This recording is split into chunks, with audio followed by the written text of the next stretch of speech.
Jangan lupa subscribe channel YouTube TVRI Bengkulu, like, komen, dan nyalakan notifikasinya.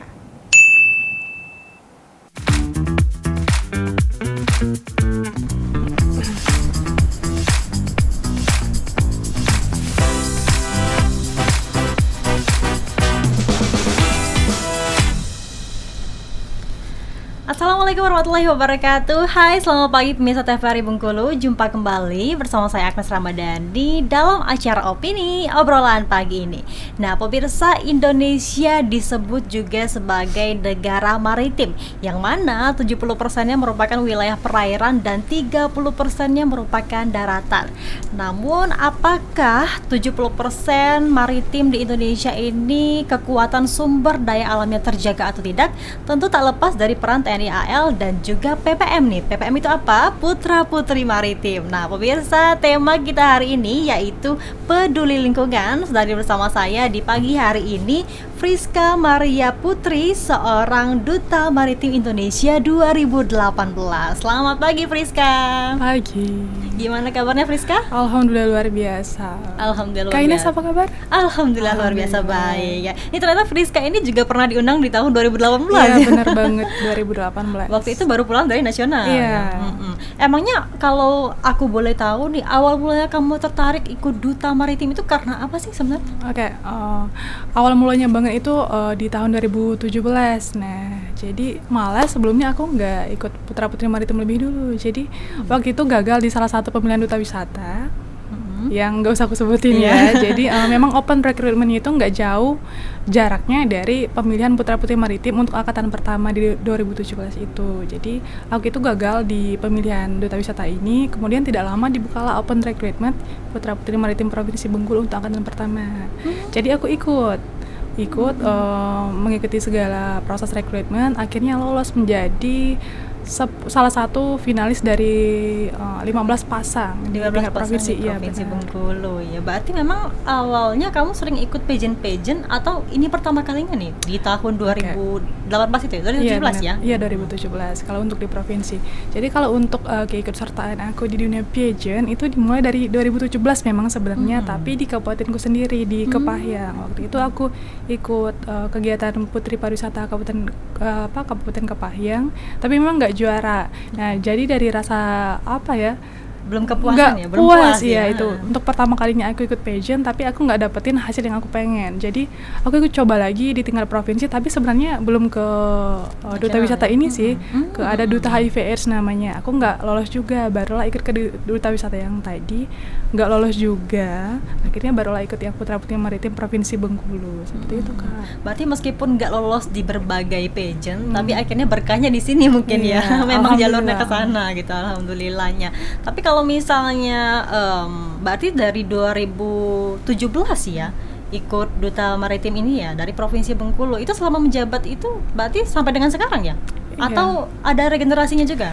Sebenarnya sama kayak yang orang-orang katakan ya, kalau dia bergabung di sebuah pageant itu 1 tahun menjabat, seumur hidup menginspirasi. Sebenarnya kalau untuk masa jabatan ya 1 tahun. Kita akan ada regenerasi setiap tahunnya. Saya tahun 2017, kemudian 2017 di provinsi, kemudian kebetulan di provinsi nggak ada tahun 2018, nggak ada pemilihan, baru diadakan lagi tahun 2019. Ya seperti itu. Jadi kalau untuk keikutsertaan sebenarnya udah habis banget ya masa jabatannya, udah lama banget. Cuma karena memang keterbatasan SDM kita, jadi selagi bisa membantu, selagi bisa berkontribusi di dalam ini, kenapa tidak? Sambil menunggu regenerasi selanjutnya. Iya, gitu, Kak. berarti 2017 kemarin itu pertama kali ya Duta Maritim Provinsi Bengkulu ya? Iya, Putra Putri Maritim. Berarti itu informasinya dari mana kamu dapatkan waktu itu? Ketika membuka Duta Maritim Provinsi Bengkulu ya? Ini kan angkatan pertama ya waktu itu ya? Jadi aku mengikuti kegiatan Duta Wisata itu di tahun 2017, kebetulan memang dinaungi di naungan yang sama. Jadi Duta Wisata yang aku ikut itu, tapi gagal, itu membuka duta baru di dinas mereka, itu Putra Putri Maritim. Jadi otomatis kan informasi yang ada di dalam itu ya cepat ketangkep ke kita kan, karena memang aku gagal di pemilihan Duta Wisata yang mereka naungi, aku mengikuti kegiatan dari Duta Wisata, Duta Maritim yang juga menjadi naungan mereka. Jadi memang satu naungan waktu itu. Jadi informasi yang kita dapatkan pun cepet karena kita ada di dalam itu, seperti itu kan. Berarti karena dalam satu naungan lah Iya. akhirnya dapat informasi kalau misalnya Duta Maritim di Provinsi Bengkulu baru pertama kali dibuka Iya, waktu benar. itu ya. Excited nggak sih karena kan angkatan pertama ya? Iya, sebenarnya nggak tahu kalau itu angkatan pertama. Kita taunya pada saat udah bergabung, ternyata itu baru tahun pertama. Jadi kita angkatan pertama untuk pertama kali diadakan di Provinsi Bengkulu ya kita angkatan pertamanya gitu. Waduh, itu waktu pendaftarannya dari online atau secara langsung? Bin? Secara langsung sih, ya, langsung dilaksanakan di Dinas Pariwisata Provinsi. Oh, di bawah Dispar tapi dari TNI AL yang menyeleksi Iya. langsung? Iya, jadi kalau untuk Provinsi Bengkulu itu Putra-Putri Maritim dinaungi Dinas Pariwisata Provinsi. Nah, kalau untuk pembinanya itu dari Angkatan Laut. Jadi kalau untuk penyelenggaraan pemilihan itu tetap dari Dinas Pariwisata. Cuma kalau untuk pembinaan itu dari Angkatan Laut gitu. Pembinaan Angkatan Iya. Laut ya. Ini kan Duta Maritim Provinsi Bengkulu ya. Kalau kotanya nggak ada ya? Berarti Duta? Nggak ada Nggak kota. ada. Kalau provinsi ini berarti seluruh kabupaten juga boleh ikut ya? Iya, benar banget. Waktu itu banyak dong, apalagi yang pertama kali ya. Ya sih hampir ratusan orang deh kayaknya yang daftar. Jadi terpilih menjadi 15 pasang. Jadi ada 15 putra dan 15 putri yang terpilih dari ratusan orang itu. Dari ratusan Iya. orang dan kamu salah satunya Ya, alhamdulillah rezekinya di situ. Rezekinya di sana ya, meskipun memang nggak terpilih di tempat lain tapi kan rezekinya di sana, alhamdulillah. Tapi kalau misalnya jadi duta maritim itu harus bisa berenang nggak sih? Oke. Jadi gini, mungkin aku di sini menceritakan profil dari putra-putri maritim itu Iya. sendiri dulu ya, Kak ya. Jadi Boleh. Oke, jadi putra-putri maritim itu diinisiasi oleh Bapak Laksamana TNI Purnawirawan Tejo Edi Purdijatno. Jadi FYI beliau itu pernah menjabat sebagai Menko Polhukam RI di tahun 2014 sampai 15, juga pernah menjabat sebagai Kasal. Jadi beliau sebenarnya yang menginisiasi untuk didirikannya Yayasan Putra Putri Maritim Indonesia itu di tahun 2016. Nah, Bengkulu ada finalis yang berangkat ke nasional di tahun 2016 walaupun di tingkat provinsi itu Nggak ada ya? angkatan pertamanya 2017. Oh, alah. Iya. Jadi dia mencari informasi secara pribadi, preparing secara pribadi, persiapan secara pribadi, berangkatnya pun pribadi, tapi membawa nama provinsi. Nah, setelah pulang, jadi kalau kita sudah mengikuti kegiatan di nasional, kebetulan senior kita kan angkatan pertama di nasional yang 2016. Jadi saat pulang dia diberi tanggung jawab untuk bagaimana ada regenerasi, ada adik-adik. Nah, jadi setelah senior kita pulang dari nasional, dia melakukan audiensi ke provinsi. Jadi dapatlah kita dinaungi oleh Dinas Pariwisata. Jadi pemilihan pertama di tahun 2017. Seperti itu. Oh alah, jadi sebenarnya kalau secara Indonesianya sendiri duta maritim Indonesia itu di 2016 ya. Iya. Jadi ada perwakilan Bengkulu ini secara pribadi berarti Iya, ya dia secara berinisiatif diri pribadi. sendiri ya untuk ke sana karena kan waktu itu di Duta Maritim Provinsi belum buka ya. Benar. Waduh. Baru tanggung jawabnya besar ketika pulang ke Bengkulu ya. Iya, benar. Dan dia sendiri berjuang untuk bisa dibuat sebuah paguyuban sampai ada pemilihan angkatan pertama 2017, dia berjuang sendiri. Jadi kita mengucapkan terima kasih banget buat senior kita Bang Oki. Sampai sekarang masih berkontribusi ya. Kalau sampai sekarang dia udah punya kesibukan di pekerjaan dan keluarga sih, kebetulan udah menikah dan punya pekerjaan di kabupaten. Jadi mungkin paling memonitor dari jauh aja.